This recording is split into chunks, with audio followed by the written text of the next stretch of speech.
we've got with us Sudhir Kapadia, partner and national tax leader at Ernst & Young, joining us. He is right here with us in the studio now. Sudhir, to begin with, GAAR has been pushed by a year and some of the provisions have been watered down. Would you say that GAAR somewhere has lost its bite? Well, I don't think GAAR, it will come back to bite for sure in 12 months' time. So I wouldn't say it has lost its bite. I think obviously what has happened is good. We seem to have followed the UK example, give a good 1-year period for businesses as well as tax administration to get their act together, to put things in order, etc. I think one point I would just like to make is that we should use this period of 1 year in a positive and constructive manner. What is required in my view are very specific guidelines outlining specific fact situations, be it in the area of foreign investments or be it in the area of domestic businesses. For those of us who are in business, who deal with business, you can think of a myriad of circumstances and facts and activities which conceivably could come under the far or overarching, provisions of a GAAR. Right. So it's very important that you define what is it that you are not wanting to encourage, or what is it that you want to really discourage or disregard, etc. I think that is one very important point. The other important point is that, in my view, what I would call the center ground of legitimate tax planning.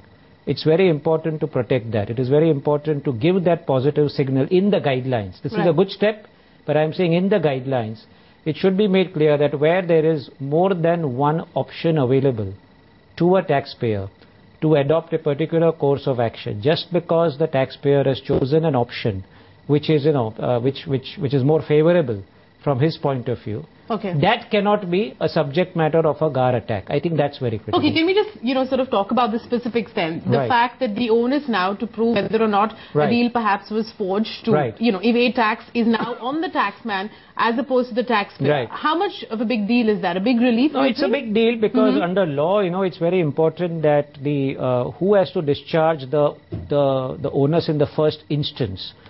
It is a big deal because if it is the revenue, then the revenue has to first do its homework and ensure that they have come out with all the arguments they want to use to disregard a particular transaction.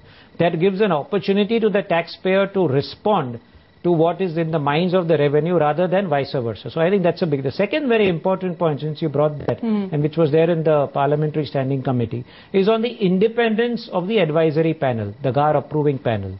It is very important and it's good to note that what is now being talked about is you will have an independent panel, somebody from, with Ministry of Law experience on that, and I think that gives a lot of comfort to say that there will be a third eye kind of, and not just, the eyes of the revenue officers when a proposal is taken up for invoking GAAR. Sure, but Sudhir, to the extent that the Law Ministry nominee is also a government representative, would a foreign investor, would a foreign investor take that away as a source of comfort? Because to him, irrespective of whether the person's from, the tax department or from the Law Ministry, he's a government officer at the end of the day. No, so let me put it this way, that you have the administration part of the tax department, which clearly is an interested party, and you can't quarrel against that because their interest is obviously to collect and maximize revenue. So you need somebody who is independent of the tax administration. That's the first point. To that extent, I think a Ministry of Law is welcome. I would agree with you that what is perhaps required is also a complete outsider independent person as well. On such you can have a panel of experts who can serve on the panel, on a rotation basis, which will give even greater comfort. But I think what is being suggested is certainly not bad, considering what we had in the original proposal. How much do you think all these clarifications have managed to sort of soothe the nerves? Because, you had all sorts of things like the GAAR scare, you had FIIs and their frayed nerves. So to what extent do you think today we will see market sentiment turn around? Well, I can't say about the market, but, by hindsight, I think the government would perhaps have wished that they had done what actually the UK Finance Minister did, was to announce the prospective introduction of GAAR in a year's time, rather than rush through the measure as they did in the budget.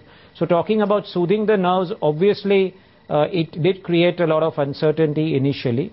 What will help is the fact that, as I said, time is being given, stakeholders' views will be taken, guidelines will be announced. So to that extent, it should certainly soothe the nerves.